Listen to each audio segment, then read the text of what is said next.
여름밤 공원 벤치에서 시작된 사랑은 뜨거웠다. 20살. 윤희의 손을 잡았던 동혁의 손은 땀에 젖어 있었지만 따뜻했다. 우리 평생 함께하자.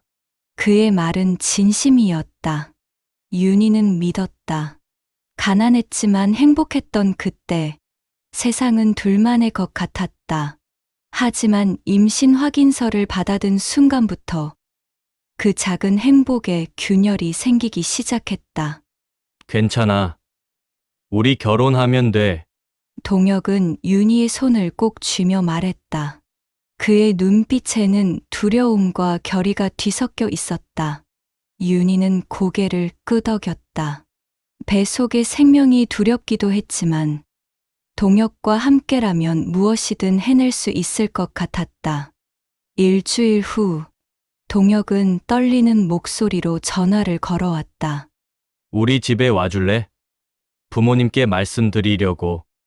윤희는 조심스럽게 머리를 빗고 유일한 흰색 블라우스를 꺼내 입었다.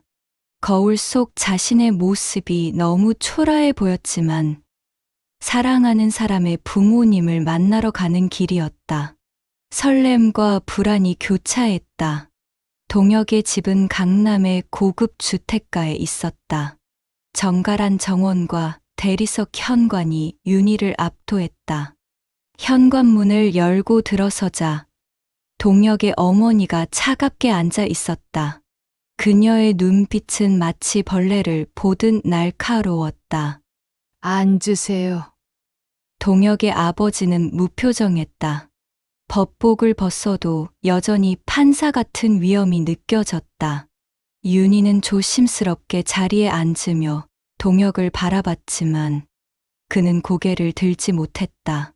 최윤희 양, 부모님은 무슨 일을 하시나요? 어머니의 첫 질문은 독침 같았다. 윤희는 숨을 깊이 들이쉬었다.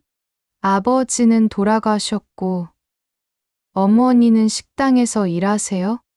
침묵이 흘렀다. 그 침묵 속에서 윤희는 이미 모든 것이 끝났음을 깨달았다. 동혁이 아버지, 이 얘기는 끝낼 생각은 없나요? 어머니의 목소리는 날카로웠다다. 윤희의 가슴이 쿵 내려앉았다. 동혁은 여전히 고개를 들지 못했다. 저희 집안은 대대로 사법부에 몸담아온 명문가입니다. 우리 며느리는 그에 걸맞은 집안 출신이어야 해요. 이해하시겠죠? 윤희의 눈에서 눈물이 흘러내렸다. 하지만 아기가 그래서 이걸 드리는 겁니다. 동혁의 아버지가 검은 봉투를 테이블 위에 밀었다. 500만 원 들어 있습니다. 병원비와 당분간 생활비로 쓰세요. 그리고 다시는 우리 아들 앞에 나타나지 마시오. 동혁은 끝까지 고개를 들지 못했다. 윤희는 떨리는 손으로 봉투를 잡았다. 아니, 잡으려다 놓쳤다. 바닥에 흩어진 지폐들이 마치 자신의 무너진 꿈처럼 보였다. 동혁아, 윤희는 마지막으로 그를 불렀다. 그제야 동혁이 고개를 들었다. 그의 눈에는 눈물이 고여 있었지만 입은 굳게 닫혀 있었다. 윤희는 돈도 챙기지 않고 그 집을 나왔다. 뒤에서 동혁이 따라오기를 기다렸지만 끝내 아무도 나오지 않았다. 그날 밤 윤희는 좁은 원룸에서 밤새 울었다. 뱃속의 아기가 움직일 때마다 세상이 무너지는 소리가 들렸다. 사흘 후 동혁이 찾아왔다. 그의 손에는 그 검은 봉투가 들려 있었다. 윤희야, 미안해. 나는 그의 목소리는 바들바들 떨렸다. 하지만 그 떨림 속에는 용기가 없었다. 부모님을 설득할 수가 없어. 나도 너무 어려. 돌아가. 윤희의 목소리는 차가웠다. 다시는 오지 마. 동혁은 봉투를 문 앞에 놓고 떠났다. 그의 뒷모습이 계단 아래로 사라질 때 윤희는 무너져 내렸다. 하지만 다음 날 윤희는 일어났다. 뱃속에 아이가 발로 차는 것 같았다. 그 작은 움직임이 그녀에게 말했다. 엄마, 나는 여기 있어. 낙태 수술 예약일이 다가왔지만 윤희는 병원에 가지 않았다. 대신 편의점, 야간 아르바이트 면접을 보러 갔다. 사장은 배에 나온 여자를 뽑기 꺼려 했지만 윤희의 간절함에 못 이겨 허락했다. 10달이 흘렀다. 새벽 진통이 왔을 때 윤희는 혼자 택시를 타고 병원으로 갔다. 산부인과 복도에서 분만실로 옮겨질 때 그녀는 주변의 행복한 가족들을 보았다. 아빠들은 초조하게 기다리고 할머니들은 기도하고 있었다. 윤희에게는 아무도 없었다. 하지만 아기의 첫 울음을 들었을 때 그녀는 혼자가 아님을 깨달았다. 간호사가 작은 생명을 그녀의 품에 안겨줬다. 축하해요, 딸입니다. 윤희는 아기의 얼굴을 들여다봤다. 동혁을 닮았다. 눈두덩이, 콧날, 작은 입술까지. 하지만 그 순간 동혁에 대한 모든 기억은 사라졌다. 이 아이는 이제 오직 그녀의 것이었다. 제니, 우리 제니? 그렇게 윤희의 새로운 삶이 시작되었다. 편의점 야간 알바, 낮에는 식당 설거지, 틈틈이 전단지 돌리기. 하루 서너 시간 자면서도 제니만 보면 웃을 수 있었다. 제니의 첫 걸음, 첫 말, 첫 미소. 그 모든 순간이 윤희에게는 기적이었다. 하지만 현실은 점점 더 가혹해졌다. 제니가 3살이 되던 해 겨울, 윤희는 월세를 낼 수 없었다. 편의점 알바는 최저 시급이었고 식당 설거지 자리도 다른 사람에게 넘어갔다. 연체된 월세가 3달치를 넘어가자 집주인은 매일 문을 두드렸다.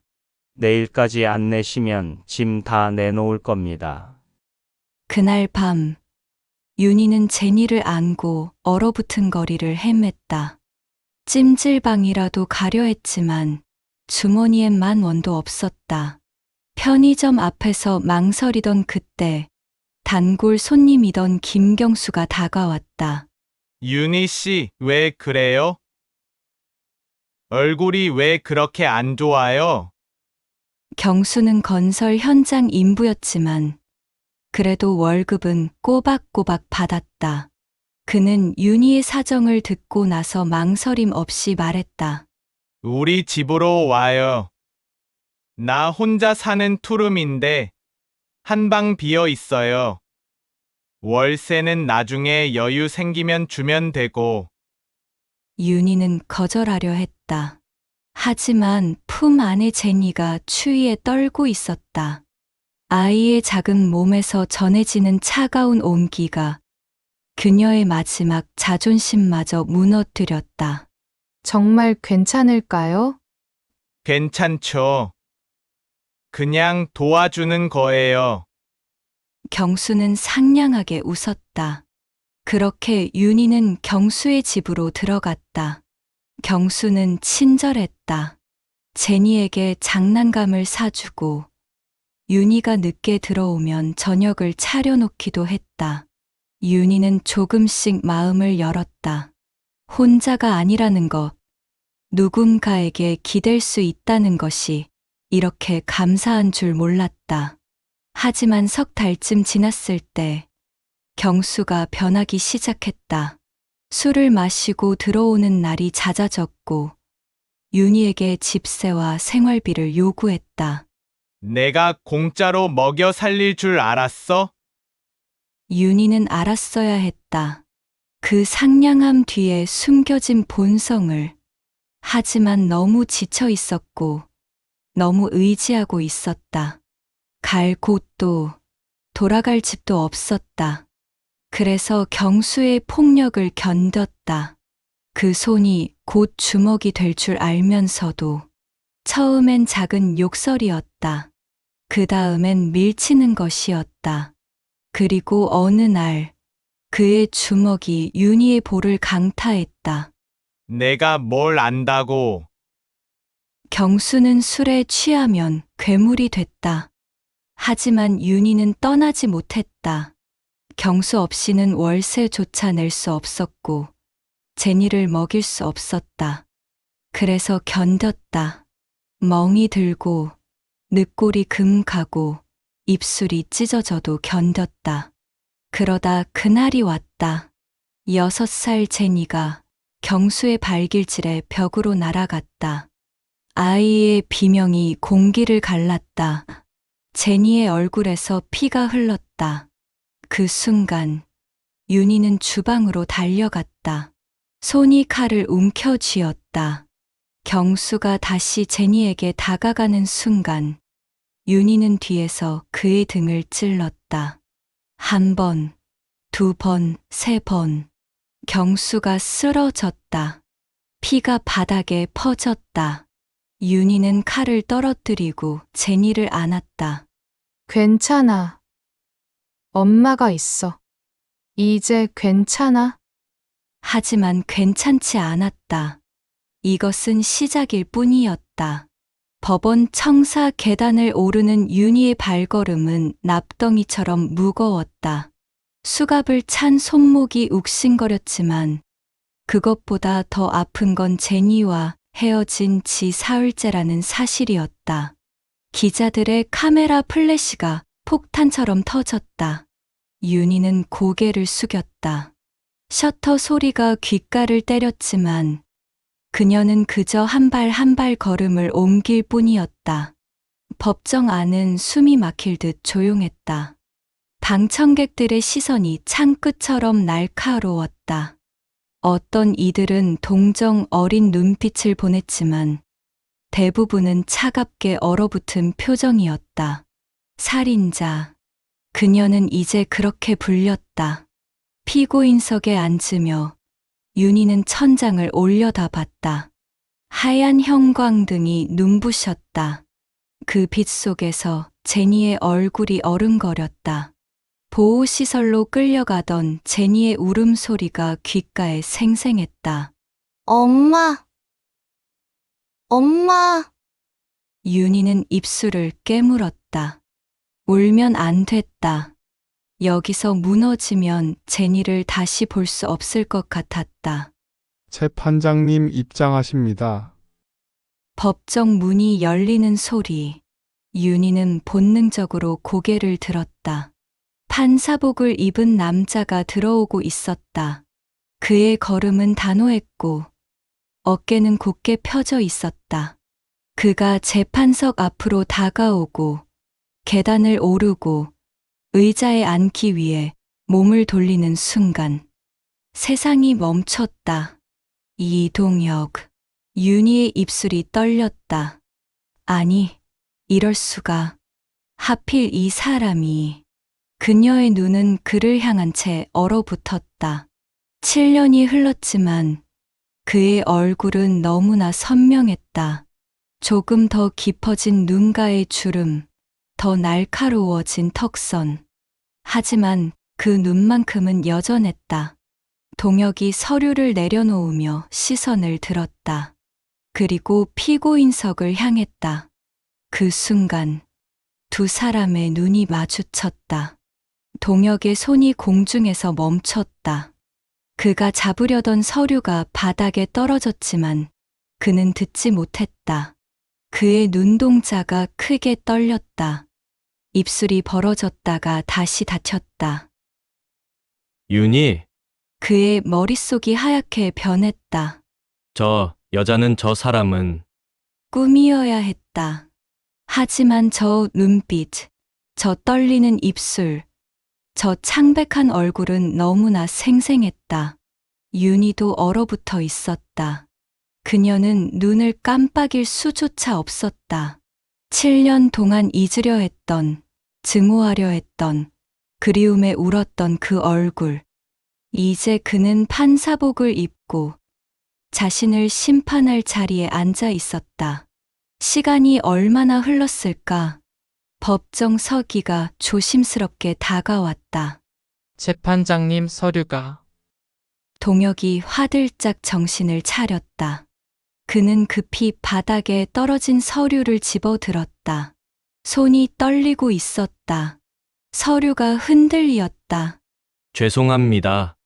그의 목소리는 평소보다 낮고 갈라져 있었다. 윤희는 숨을 크게 들이쉬며 고개를 돌렸다. 그와 마주칠 수 없었다. 그의 눈빛이 너무 뜨거웠다. 아니, 너무 당황스러웠다. 그 안에 담긴 감정을 읽을 수 없었다. 놀람, 동정, 혐오, 가슴이 터질 것 같았다. 수치심이 온몸을 덮쳤다. 한때 사랑했던 남자 앞에서 이렇게 초라한 모습으로 살인자로 앉아 있다니. 그가 떠난 후 홀로 버텨온 7년의 세월이 한순간에 무너져 내렸다. 이 모습을 보여주고 싶지 않았어. 윤희의 손톱이 손바닥을 파고들었다. 아팠다. 하지만 그 고통으로 눈물을 참을 수 있었다. 더 참을 수 없는 건 그가 제니의 존재를 알게 될 거라는 사실이었다. 저 서류 어딘가에 제니의 이름이 적혀 있을 것이다. 아빠 없이 자란 제니, 엄마의 손에 경수가 죽어가는 걸 목격한 제니, 보호시설로 끌려간 제니. 윤희의 마음속에서 두려움과 슬픔이 뒤섞였다. 제니를 혼자 남겨두고 감옥에 가야 한다는 현실. 5년, 10년, 어쩌면 더. 제니는 혼자 남겨질 것이다. 보호시설에서, 낯선 사람들 사이에서. 제니의 얼굴이 떠올랐다. 엄마, 나도 아빠 있어. 어린 목소리로 물었던 그날. 윤희는 제니를 꼭 안으며 말했다. 엄마가 아빠 목까지 할게. 하지만 이제는 그것마저 불가능했다. 동혁은 억지로 시선을 서류로 돌렸다. 하지만 글자가 눈에 들어오지 않았다. 피고인 이름을 보는 순간 심장이 터질 듯 뛰었다. 피고인 최윤희 27세. 그의 손이 떨렸다. 펜을 잡으려다 놓쳤다. 다시 집었다. 숨을 고르려 했지만 가슴이 막혀왔다. 제니 피의 아동 최제니. 그는 다시 고개를 들어 윤희를 바라봤다. 이번에는 그녀가 고개를 숙이고 있어 얼굴이 보이지 않았다. 하지만 그녀의 어깨가 미세하게 떨리고 있었다. 윤희는 필사적으로 침착함을 유지하려 했다. 이러면 안 돼. 무너지면 안 돼. 제니를 생각해. 하지만 머릿속은 7년 전 그날로 돌아가 있었다. 검은 봉투를 던지던 그의 등, 돌아서던 그의 뒷모습, 그리고 그 이후 홀로 견뎌야 했던 지옥 같은 날들. 왜 하필 이 사람이. 눈물이 차올랐다. 하지만 윤희는 꾹 참았다. 눈을 질끈 감았다. 입술을 깨물었다. 피맛이 입안에 퍼졌다. 동혁은 법봉을 들어 올렸다. 손이 떨려 법봉을 놓칠 뻔했다. 법정이 조용해지길 기다렸지만 사실 그가 더 시간이 필요했다. 정신을 차려야 했다. 판사로서 자세를 잡아야 했다. 하지만 불가능했다. 그의 심장은 폭발할 듯 뛰고 있었고 머릿속은 혼란스러웠다. 7년 만에 다시 본 윤희. 수갑을 찬 채 피고인석에 앉은 윤희. 법봉을 내리쳤다. 쿵. 그 소리가 법정에 울려 퍼졌지만 동혁의 귓가에는 다른 소리가 들렸다. 7년 전 윤희가 울며 외치던 목소리. 그는 눈을 질끈 감았다. 그리고 다시 떴다. 이제 시작해야 했다. 재판을. 그는 사건 기록을 펼치며 손이 떨리는 것을 느꼈다. 피해자 김경수 35세, 피고인 최윤희 27세, 피해 아동 최재니 6세. 동혁의 머릿속이 하얗게 변했다. 자신이 윤희와 헤어진 게 7년 전. 딸이 7살. 너무나 간단했다. 설마 내 아이인가? 그는 가운을 잡아당기며 숨을 고르려 했다. 하지만 페이지를 넘길 때마다 손끝이 떨렸다. 피해 아동 진술서에는 제니의 말이 적혀 있었다. 엄마는 나를 지키려고 그랬어요. 나쁜 아저씨가 엄마를 때렸어요. 나도 때렸어요. 동혁은 눈을 감았다. 법복의 무게가 갑자기 천근만근처럼 느껴졌다. 국선 변호사가 일어섰다. 중년의 사내는 지친 표정으로 변론을 시작했다. 존경하는 재판장님. 피고인 최윤희는 3년간 지속적인 가정폭력에 시달렸습니다. 그날도 피해자 김경수는 술에 취해 폭력을 행사했고 피고인의 딸에게까지 위해를 가했습니다. 그는 사진 증거를 제출했다. 윤희의 멍든 팔, 부러진 갈비뼈 진단서, 제니의 작은 몸에 남은 멍 자국, 방 청석에서 누군가 한숨을 내쉬었다. 피고인은 자신과 딸의 생명을 지키기 위해 불가피한 선택을 했습니다. 이는 정당방위에 준하는 행위입니다. 검사가 벌떡 일어났다. 변호인의 주장은 과장되었습니다. 피고인은 피해자를 3차례 찔렀습니다. 단순 방어가 아닌 명백한 살인 의도가 있었습니다. 피고인이 칼을 든 순간 피해자는 6살 아이를 벽에 내동댕이 쳤습니다. 아이의 머리에서 피가 났습니다. 국선 변호사의 목소리가 높아졌다. 하지만 살인은 정당화될 수 없습니다. 법정이 술렁였다. 동혁은 법봉을 두드렸다. 정숙, 그의 목소리는 떨렸지만 법정은 조용해졌다. 그는 윤희를 다시 바라봤다. 그녀는 여전히 고개를 숙인 채였다. 긴 머리카락이 얼굴을 가렸지만 그 사이로 눈물이 떨어지는 것이 보였다. 동혁의 가슴이 찢어지는 것 같았다. 피고인, 할 말이 있습니까? 윤희가 천천히 고개를 들었다. 그녀의 눈은 텅 비어 있었다. 없습니다. 변명이라도 해야죠. 국선 변호사가 속삭였지만 윤희는 고개를 저었다. 제니만 안전하면 됩니다. 저는 어떻게 되든 상관없어요. 그 말에 법정이 조용해졌다. 동혁은 펜을 쥔 손에 힘을 주었다. 펜촉이 종이를 찢을 듯 눌렸다. 증인 신청합니다. 검사가 외쳤다. 피해자의 직장 동료와 이웃들을 증인으로 세우겠습니다. 며칠 뒤 열린 2번째 재판.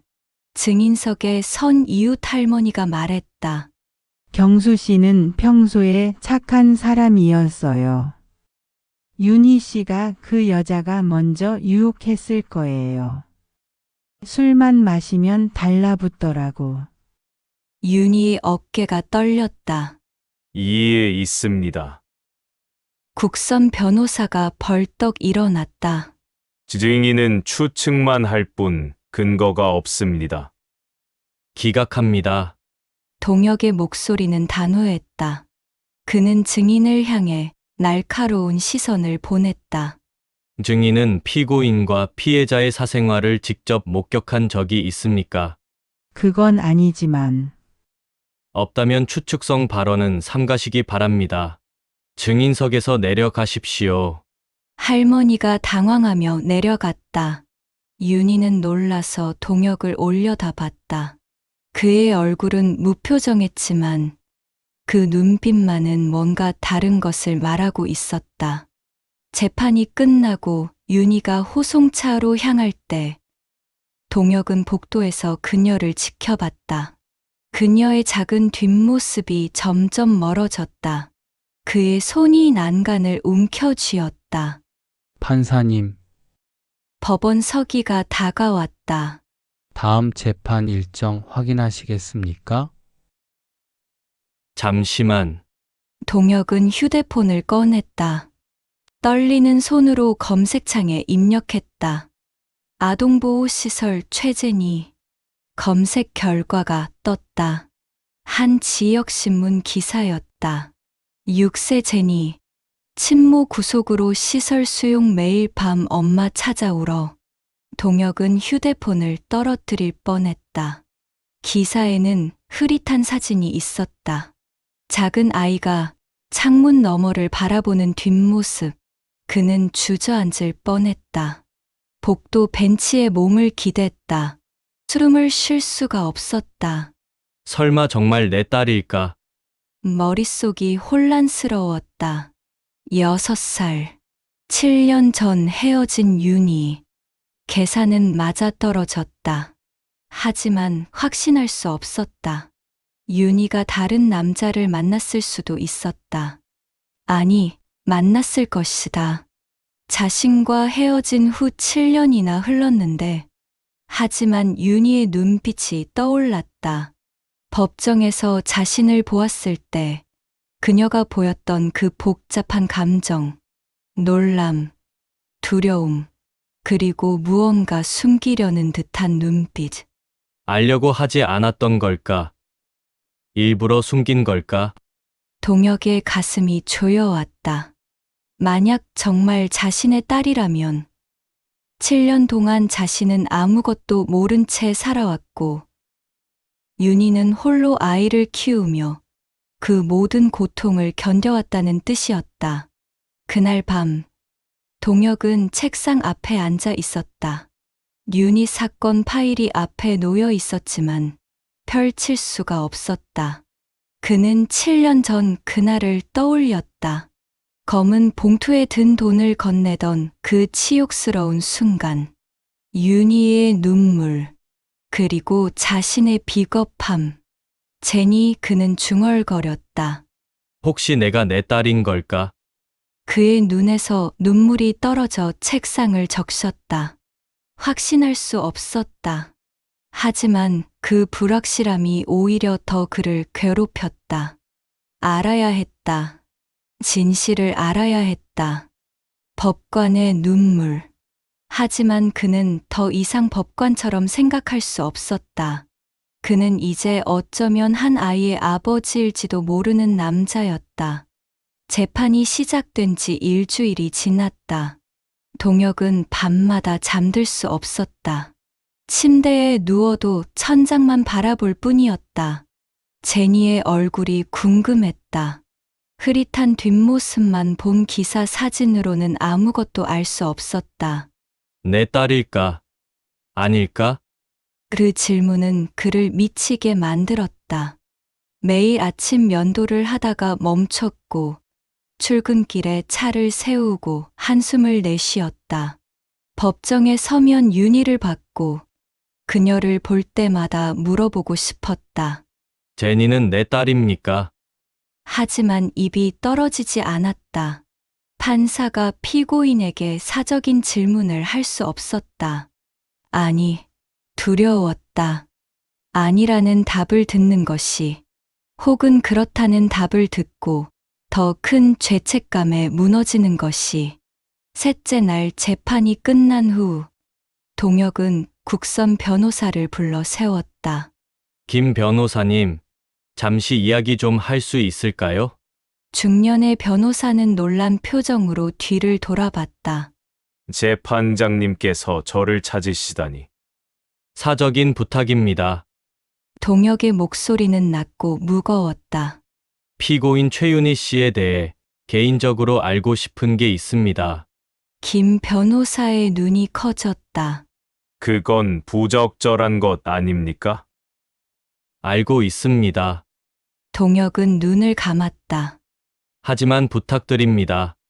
피고인의 과거, 그리고 아이에 대해 알고 싶습니다. 김 변호사는 잠시 망설이다. 고개를 끄덕였다.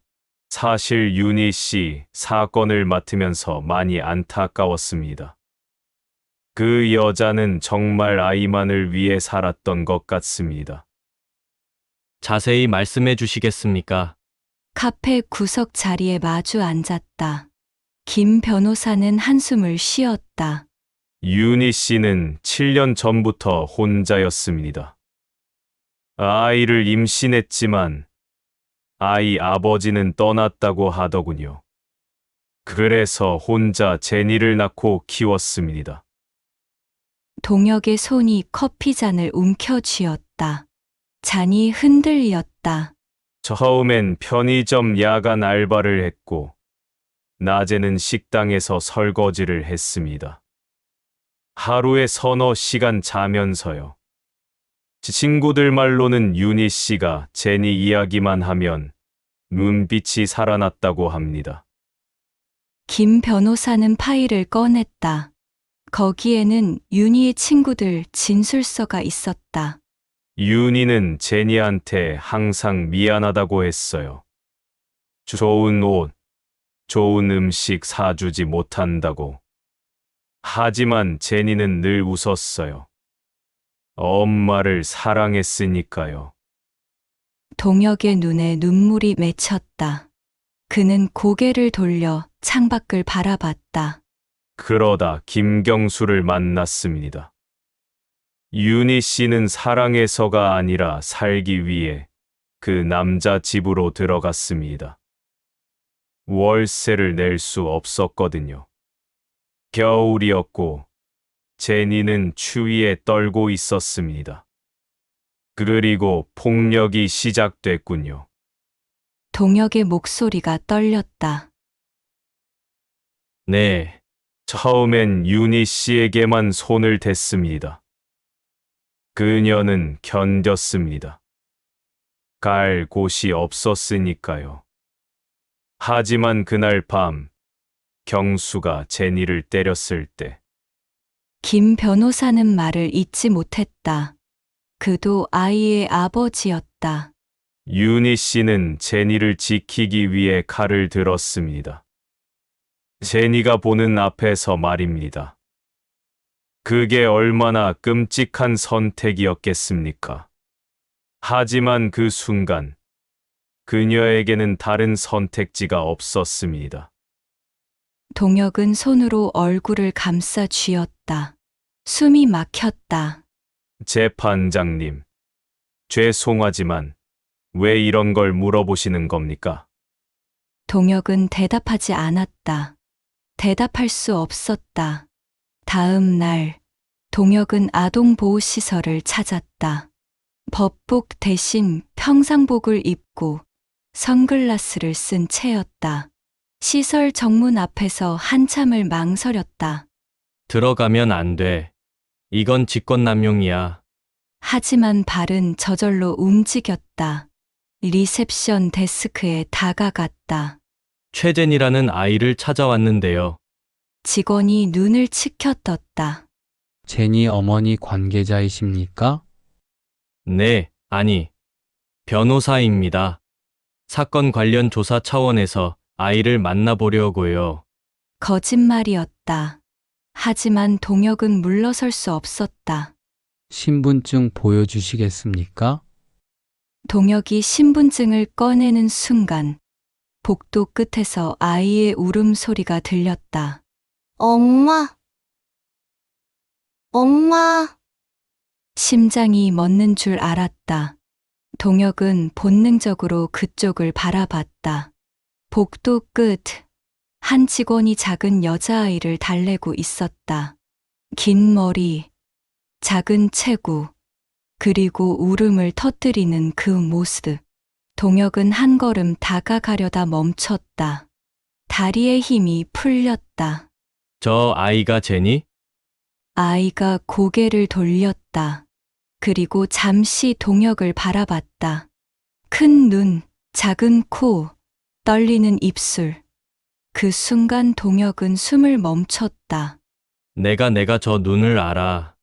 자신의 어린 시절 사진 속 눈과 똑같았다. 하지만 더 충격적인 건 아이가 직원에게 매달리며 매민 그 손이었다. 새끼손가락, 유난히 짧은 새끼손가락, 그리고 약지 끝마디가 미세하게 안쪽으로 휘어진 모양. 동혁은 자신의 손을 들여다봤다. 똑같았다. 어릴 때 친구들이 놀렸던, 할아버지에게서 물려받았다던 바로 그 손가락. 아니야, 우연일 거야. 하지만 제니가 복도를 뛰어가는 모습을 보는 순간 동혁은 벽에 무너져 내렸다. 발끝이 안쪽을 향하는 그 걸음걸이. 자신도, 아버지도, 할아버지도 가지고 있던 바로 그 걸음. 손님, 괜찮으십니까? 직원이 물었다. 아, 아닙니다. 저는 그냥 동혁은 뒤로 물러섰다. 죄송합니다. 다음에 다시 오겠습니다. 그는 황급히 시설을 나왔다. 밖에 나와서도 숨을 쉴 수 없었다. 주차장에서 차 안에 앉아 핸들을 붙잡았다. 손을 펼쳐봤다. 떨리는 손. 그 짧은 새끼 손가락. 휘어진 약지. 제니와 똑같은 손. 내 딸이다. 제니는 내 딸이야. 이제 의심의 여지가 없었다. 얼굴도, 손도, 걸음걸이도 모든 것이 자신과 연결되어 있었다. 혈육이었다. 동혁은 고개를 숙이고 울었다. 차 안에서 홀로 소리 없이 울었다. 7년간 모르고 살았다. 윤희는 홀로 아이를 낳고 키우고 폭력 속에서도 지켜냈다. 그리고 자신은 판사가 되고 안락한 삶을 살며 아무것도 모르고 있었다. 휴대폰이 울렸다. 법원에서 걸려온 전화였다. 재판장님, 최윤희 사건 다음 공판 일정이 확정됐습니다. 알겠습니다. 동혁의 목소리는 갈라져 있었다. 전화를 끊고 그는 시설 쪽을 다시 바라봤다. 창문 너머로 아이들이 뛰노는 모습이 보였다. 제니도 저기 어딘가에 있을 것이다. 엄마 없이 혼자. 윤희, 내가 뭘 해야 할까? 동혁은 면회를 신청해야 할지 고민했다. 하지만 윤희를 다시 마주할 용기가 없었다. 그녀에게 뭐라고 말해야 할까? 7년 전 자신의 비겁함을, 무책임함을 어떻게 설명할 수 있을까? 그날 밤, 동혁은 어머니를 찾아갔다. 저택의 거실은 여전히 차갑고 완벽했다. 동혁아, 무슨 일이니? 얼굴이 왜 그러니? 어머니, 동혁은 떨리는 목소리로 물었다. 7년 전 윤희라는 여자 기억하십니까? 어머니의 얼굴이 굳었다. 그 이름을 왜 갑자기? 그녀가 제 앞에 섰습니다. 피고인으로. 어머니의 얼굴이 창백해졌다. 무슨 소리니? 어머니, 그녀에게 아이가 있습니다. 동혁의 눈에서 눈물이 흘렀다. 제 딸일 수도 있습니다. 어머니는 자리에서 일어났다. 동혁아, 제정신이니? 내가 판사라는 걸 잊었어. 그런 여자와 엮이면 안 돼. 엮인 게 아닙니다. 동혁이 소리쳤다. 평생 처음으로 어머니에게 소리를 질렀다. 제가 버린 겁니다. 7년 전에 제가 도망친 겁니다. 그만해. 그건 내 아이가 아니야. 그 여자가 다른 남자를 만났을 거야. 확인해야 합니다. 진실을 알아야 합니다. 내 인생을 망칠 셈이니? 판사 경력을, 우리 집안의 명예를, 명예 때문에 제 딸을 버리라는 말씀입니까? 내 딸인지도 모르잖아. 그럼 확인하겠습니다. 동혁은 돌아섰다. 친자 확인을 하겠습니다. 그리고 제 딸이 맞다면 전 책임지겠습니다. 동혁아, 어머니의 외침을 뒤로하고 동혁은 집을 나섰다. 차에 올라타며 그는 시설에서 본 제니의 모습을 떠올렸다. 큰 눈, 작은 코, 그리고 떨리던 입술. 하지만 무엇보다도 그를 확신하게 만든 건 제니가 직원에게 매달리며 매민 그 작은 손이었다. 동혁은 자신의 손을 펼쳐봤다. 새끼손가락이 유난히 짧고 약지 끝마디가 미세하게 안쪽으로 휘어진 모양. 어릴 때 놀림받았던 손가락이었다. 그런데 제니도 그랬다. 똑같은 모양이었다. 그리고 제니가 울면서 뛰어가던 그 모습, 걸음걸이까지 자신을 닮았다. 발끝이 안쪽을 향하는 그 걸음, 할아버지도, 아버지도, 자신도 가지고 있던 바로 그 걸음. 유전이구나. 눈물이 흘러내렸다. 피는 속일 수 없었다. 제니는 자신의 딸이었다. 확신할 수 있었다. 밤하늘에 별이 반짝였다. 동혁은 차창 밖을 바라보며 중얼거렸다. 제니야, 내 딸 아빠가 늦게 왔구나. 그의 눈에서 눈물이 멈추지 않았다. 재판은 계속됐다. 동혁은 매일 법정에 섰지만 점점 무너져 내리고 있었다. 윤희를 볼 때마다 가슴이 찢어졌다. 그녀가 고개를 숙이고 있을 때마다, 그녀의 떨리는 손을 볼 때마다 7년 전의 기억이 칼처럼 그를 찔렀다. 내가 그녀를 이렇게 만들었어. 검사는 계속해서 윤희를 압박했다. 피고인은 계획적으로 피해자를 살해했습니다. 칼을 들고 뒤에서 찔렀습니다. 이는 명백한 살인입니다. 이해 있습니다. 국선 변호사가 소리쳤다. 피고인은 딸을 지키기 위해 불가피한 선택을 했습니다. 불가피한 선택이라고요? 경찰에 신고할 수 있었습니다. 신고한들 무슨 소용입니까? 가정폭력 신고는 몇 번이나 했지만 경수는 벌금만 내고 풀려났습니다. 그리고 돌아와서 더 심한 폭력을 휘둘렀습니다. 법정이 술렁였다. 동혁은 법봉을 두드렸다. 정숙. 하지만 그의 손은 떨리고 있었다. 피고인석의 윤희는 여전히 고개를 숙인 채였다.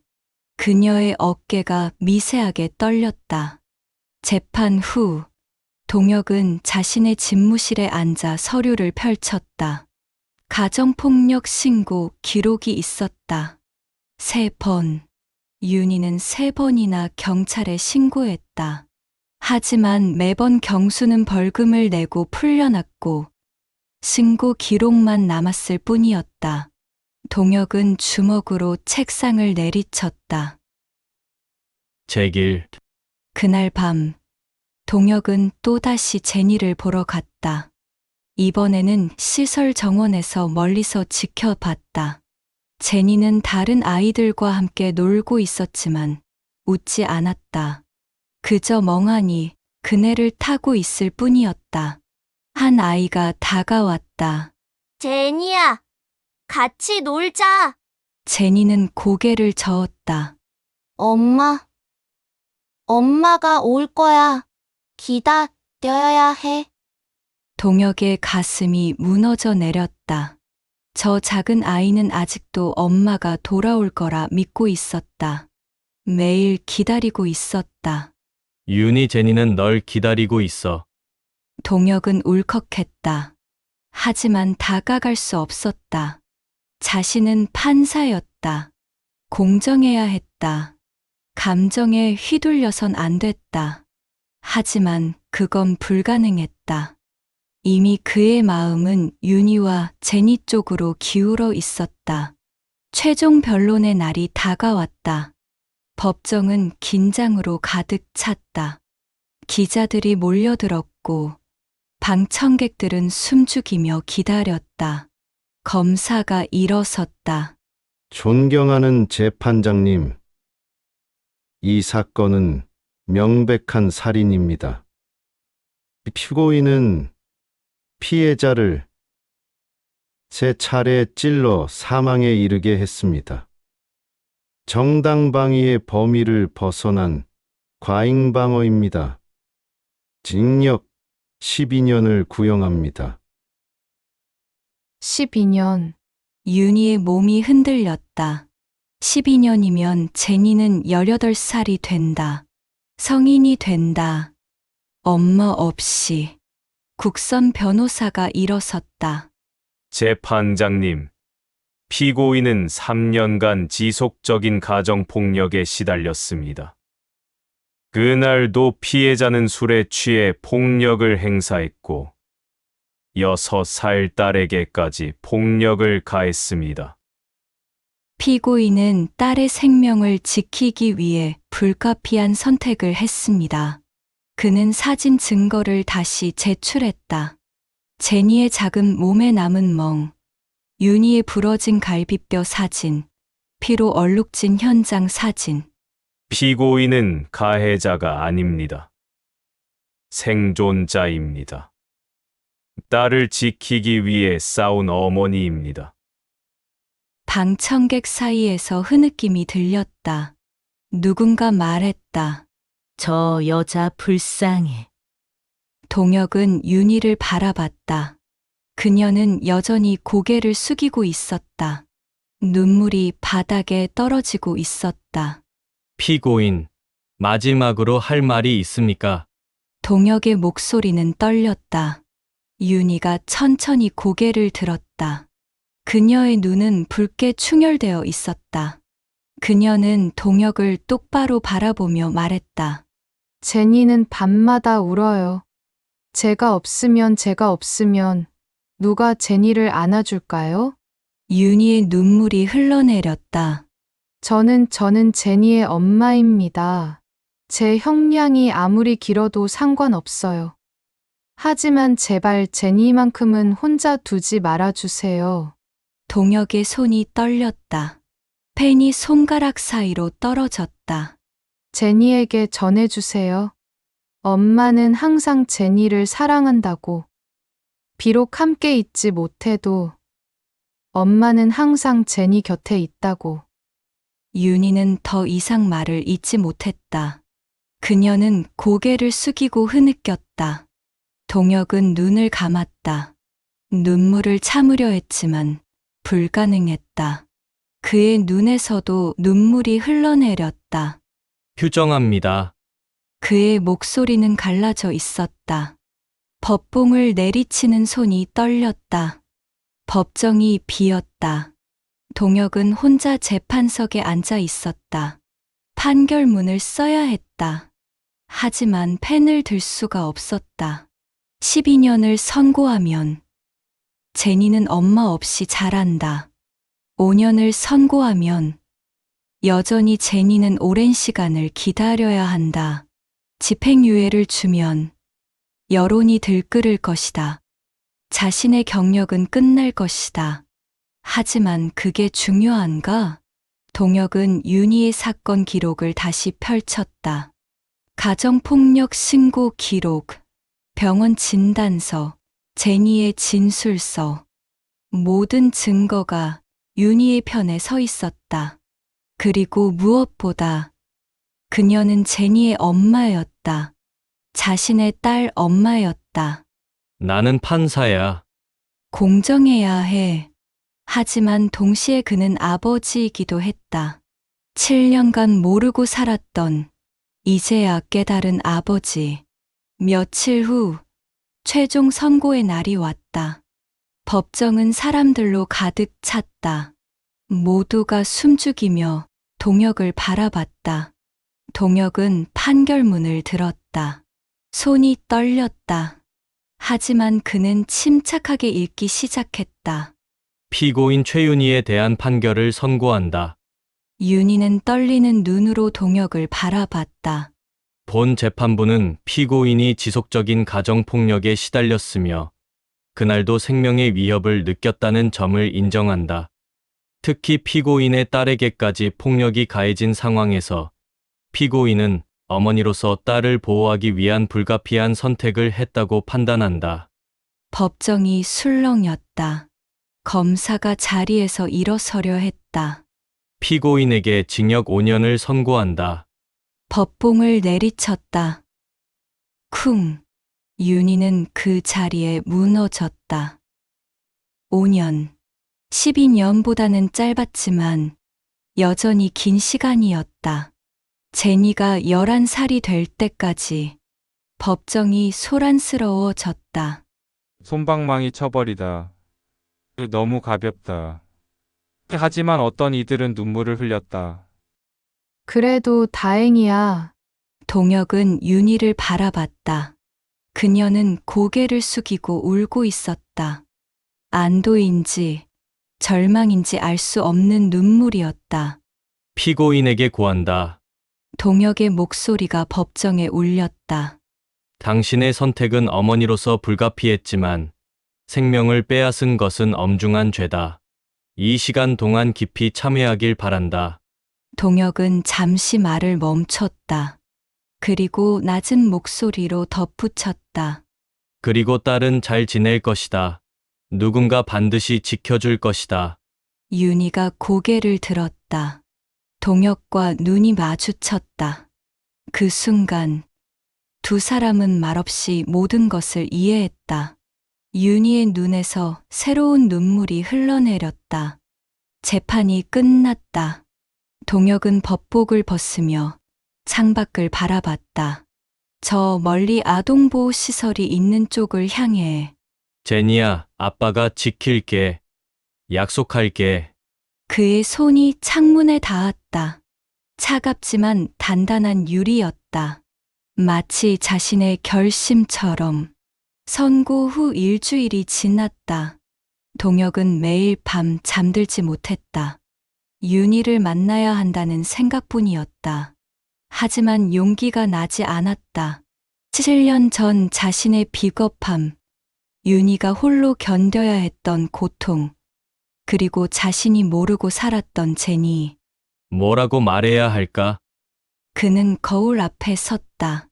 법복을 벗은 평범한 남자의 모습이었다. 창백한 얼굴, 수척한 모습. 7년 전보다 나이가 들었지만 여전히 비겁한 남자였다. 결국 동혁은 면회 신청서를 작성했다. 손이 떨렸다. 관계란에 뭐라고 써야 할지 몰라 망설이다가 결국 지인이라고 적었다. 면회 허가가 떨어졌다. 약속된 날, 동혁은 구치소로 향했다. 차 안에서만 3번이나 돌아가려 했다. 하지만 제니의 얼굴이 떠올랐다. 엄마를 기다리는 그 작은 아이. 구치소 면회실은 차갑고 좁았다. 철창 너머로 의자가 놓여 있었다.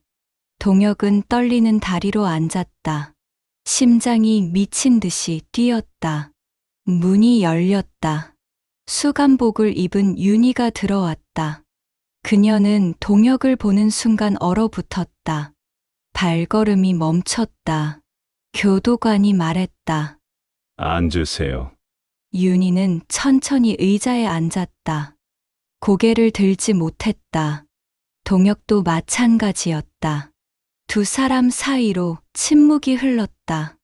얼마나 시간이 흘렀을까? 동혁이 먼저 입을 열었다. 윤희 씨, 목소리가 갈라졌다. 아니, 윤희야. 윤희의 어깨가 떨렸다. 하지만 여전히 고개를 들지 않았다. 7년 만이네. 동혁은 쓴웃음을 지었다. 이렇게 만날 줄은 몰랐어. 왜? 윤희의 목소리는 겨우 들릴 정도로 작았다. 왜 오셨어요? 제니, 동혁이 말하는 순간 윤희의 몸이 화들짝 굳었다. 제니 때문에 왔어. 윤희는 눈을 질끈 감았다. 눈물이 흘러내렸다. 제니는 내 딸이지? 동혁의 목소리는 떨렸지만 확신에 차 있었다. 긴 침묵이 흘렀다. 윤희는 대답하지 않았다. 그저 입술을 깨물고 눈물을 흘렸다. 대답해줘. 윤희야, 제니는 내 딸이 맞지? 알 필요 없어요. 윤희는 고개를 저었다. 제니는 잘 자랄 거예요. 신경 쓰지 마세요. 신경 쓰지 말라고? 동혁의 목소리가 높아졌다. 내 딸인데 어떻게 신경을 안 써? 당신 딸이 아니에요. 윤희가 소리쳤다. 처음으로 그녀가 동혁을 똑바로 바라봤다. 그녀의 눈은 붉게 충혈되어 있었다. 당신은 7년 전에 떠났어요.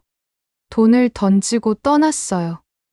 그때 이미 끝난 거예요. 동혁은 그 말에 가슴이 찢어지는 것 같았다. 하지만 고개를 숙이지 않았다. 미안해. 정말 미안해. 그의 눈에서도 눈물이 흘렀다. 내가 비겁했어. 널 지켜주지 못했어.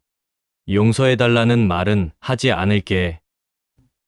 하지만 동혁은 떨리는 손으로 철창을 잡았다. 제니는 내가 돌볼게. 내가 없는 동안 내가 책임질게. 아버지로서 약속할게. 윤희는 고개를 흔들었다. 안 돼요. 제니는 당신을 몰라요. 낯선 사람이에요. 그럼 알려줘. 동혁이 간절하게 말했다. 천천히 알려주면 돼. 나는 제니의 아버지야. 늦었지만 이제라도 책임지고 싶어. 책임.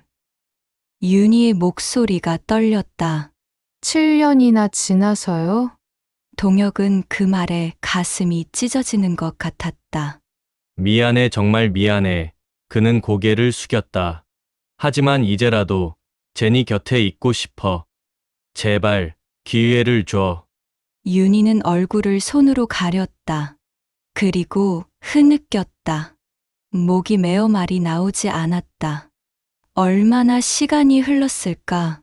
윤희가 손을 내리고 동혁을 바라봤다. 그녀의 눈은 두려움으로 가득했다. 그 집안 당신 부모님은요? 윤희의 목소리는 떨렸다. 그분들이 제니를 알게 되면 뭐라고 하실까요? 동혁이 입을 열려다 말았다. 7년 전, 그분들은 저를 벌레처럼 취급했어요. 출신이 천하다고, 우리 집안에 어울리지 않는다고. 그런 분들이 제니를 받아들일까요? 윤희의 목소리가 높아졌다. 제니가 얼마나 상처받을지 알아요? 할머니, 할아버지한테 거부당하는 거요. 친아버지 집안에서 쫓겨나는 거요. 차라리 모르는 게 나아요. 차라리 아빠 없이 사는 게 나아요. 윤희야, 당신도 똑같아요. 윤희가 소리쳤다. 7년 전에도 부모님 말씀이 무서워서 도망갔잖아요. 지금도 그럴 거예요. 그분들이 제니를 거부하면 당신도 또 돌아설 거예요. 동혁은 아무 말도 할 수 없었다. 그녀의 말이 맞았기 때문이다. 알아요. 윤희의 목소리가 잦아들었다.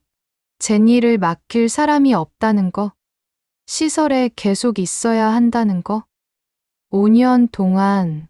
그녀는 고개를 떨어뜨렸다. 눈물이 바닥에 떨어졌다. 하지만 당신한테 맡기는 것도 두려워요. 제니가 또 버림받을까봐. 사랑한다고 해놓고 또 떠날까봐. 그럼 제니는 다시는 일어서지 못할 거예요. 침묵이 흘렀다. 긴 침묵이었다. 나도, 동혁이 떨리는 목소리로 말했다. 나도 자신이 없어. 부모님을 설득할 수 있을지, 제니를 제대로 키울 수 있을지. 그는 떨리는 손으로 얼굴을 감쌌다. 하지만 윤희야, 나는 제니의 아버지야. 늦었지만, 그래도 아버지야. 그게 다예요? 윤희가 물었다. 아버지라는 이유만으로 제니를 키울 수 있어요? 사랑이 뭔지도 모르면서? 사랑을 배울게. 동혁이 간절하게 말했다. 제니한테서, 너한테서 배울게. 시간이 걸려도 괜찮아. 나는 시간이 없어요. 윤희가 소리쳤다. 제니는 지금 매일 밤 울고 있어요. 엄마를 찾고 있어요. 당신이 배우는 동안 제니는 계속 상처받아요. 면회실이 조용해졌다. 두 사람 모두 말을 잃었다. 면회 시간 끝났습니다. 교도관이 소리쳤다. 윤희가 일어섰다. 동혁도 일어났다. 두 사람은 철창 너머로 마지막으로 눈을 마주쳤다. 윤희야, 동혁이 말했다. 생각해줘. 제발, 기회만 줘.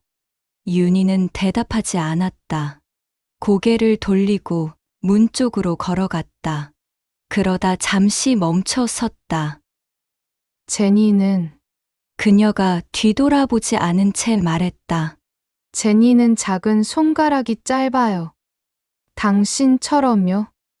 그리고 걸을 때 발끝이 안쪽으로 향해요. 동혁의 눈에서 눈물이 쏟아졌다. 제니는 달걀 알레르기가 있어요. 초콜릿을 좋아하고 분홍색 토끼 인형을 안고 자요. 밤마다 엄마 보고 싶어라고 말하면서 울어요. 윤희의 목소리는 떨리고 있었다. 제니는 아침에 일어나면 제일 먼저 물을 마셔요. 잠자기 전에는 꼭 사랑해라는 말을 들어야 잠들어요. 한겨울에도 이불을 차버려서 항상 덮어줘야 해요. 윤희야, 이게 전부예요. 윤희가 돌아섰다. 눈물 범벅인 얼굴이었다. 내가 당신한테 줄 수 있는 전부예요. 그 외에는 아직 모르겠어요. 당신을 믿을 수 있을지, 제니를 맡겨도 될지. 알았어. 기다릴게. 동혁이 말했다. 결정할 때까지 내가 기다릴게. 윤희는 고개를 끄덕이고 돌아섰다. 그녀의 뒷모습이 문 너머로 사라졌다. 면회실을 나오며 동혁은 하늘을 올려다봤다. 구름 사이로 햇빛이 새어나왔다. 그날 밤 동혁은 집으로 돌아와 책상 앞에 앉았다. 메모지에 적었다. 제니, 짧은 새끼손가락, 달걀 알레르기, 초콜릿 좋아함, 분홍토끼 인형. 하나하나 적다가 멈췄다. 이것만으로는 부족했다.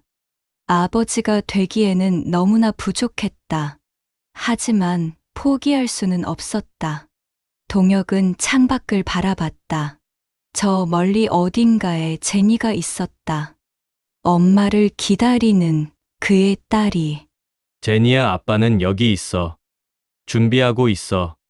언젠가는 꼭. 그는 메모지를 가슴에 꼭 안았다. 그리고 깊은 숨을 내쉬었다. 같은 시각, 구치소 독방에서 윤희는 천장을 바라보고 있었다. 제니야, 엄마는 어떻게 해야 할까? 눈물이 옆으로 흘러내렸다. 베개가 젖었다. 동혁을 믿어야 할까? 7년 전 자신을 버린 그 남자를. 하지만 제니에게는 아버지가 필요했다. 사랑하는 사람이 필요했다. 시간이 필요해, 시간이. 윤희는 눈을 감았다. 제니의 얼굴이 떠올랐다.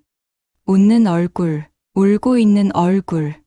엄마가 잘 결정할게. 제니야, 너를 위해서라면 무엇이든. 밤은 깊어가고 두 사람은 각자의 장소에서 같은 아이를 생각했다. 제니. 그리고 아동보호시설의 작은 방에서 제니는 분홍토끼 인형을 꼭 안고 잠들어 있었다. 엄마, 잠꼬대처럼 중얼거렸다. 창밖으로 달빛이 비쳤다. 긴긴 밤이었다. 내일은 어떤 날이 올까? 제니에게, 윤희에게, 동력에게 아무도 모르는 내일이 밝아오고 있었다.